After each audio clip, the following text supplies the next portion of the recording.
Hi everybody, it's Dandruff with your news cartridge for Friday, May 11th, 2018. Welcome to Friday's show, and you know what that means. Time for this week's Steam Code giveaway, and this week it goes to Claudius Pulcher for your comment here about wanting to start a game hall where people play roulette, and if they lose, they get a sticker. Totally not gambling, right?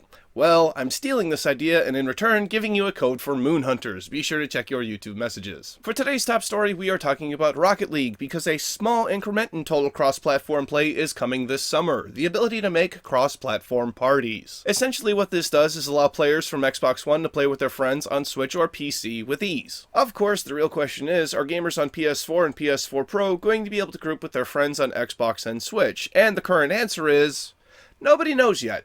Exactly what platforms this feature is going to roll out to hasn't been revealed. It could turn out that those on the Switch, Xbox One, and PC could group with their friends with ease, and PS4 is left out of the whole ordeal. We could be surprised and find out Sony's on board, and this is the first step to knocking down the walls completely and allowing something that an overwhelming majority of gamers want. Cross-party play for Rocket League should be released sometime in July or August, but we may learn more about it coming up at E3 in a couple of weeks. On to release announcements with just one for today. Minit is coming to Nintendo Switch, but we don't have an exact release date, but it will be here by the end of the year. By the way, you may notice fewer and fewer release announcements as we get closer to E3. That's because it's a really bad time to release so close to the event. And in a little bit of hardware news, SNK is getting into the mini console market with this gorgeous Neo Geo Mini cabinet, loaded with 40 classic games. I love Neo Geo games during that era, and I would love to have one of these. However, there is no pricing information or exact release date just yet. On to update news with Destiny 2 Warmind, getting updated to version 1.2.0, but apparently it's not going well because there is a huge list of known issues. That list can be found down below. This is the last time I'm going to mention E3 today, I promise, because Sony has detailed what their conference is going to be about, including The Last of Us Part 2, Death Stranding, Detroit Become Human,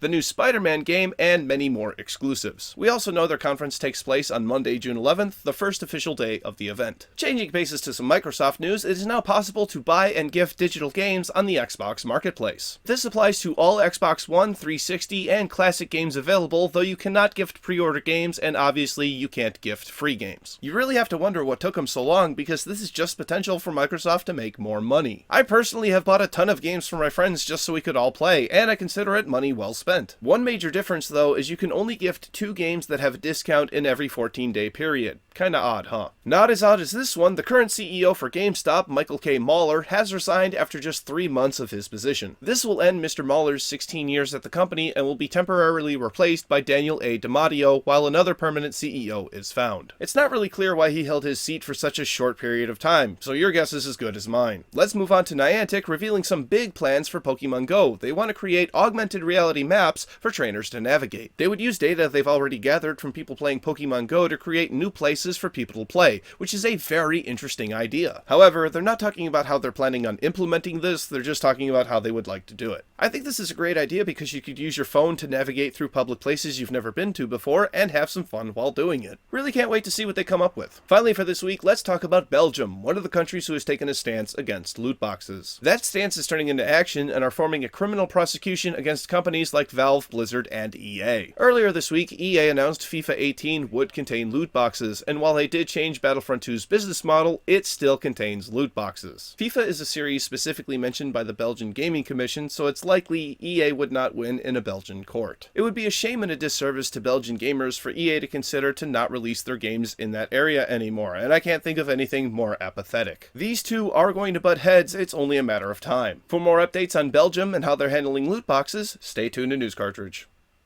Once again, it's time for Monday's game releases, because I'm off for the next few days because I've got to catch more Aaron to evolve my Larian into an Aggron.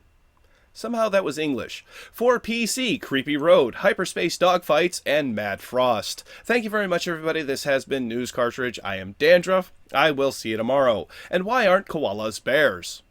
Because they don't meet the koalifications. These jokes are getting really dumb. Click up here to watch the bonus episode for today's show. Click down here to watch yesterday's episode, which was about an official PSP emulator found within Parappa the Rapper for PS4. And click over here to subscribe to my wonderful, wonderful channel. See you on Monday. Go play some games.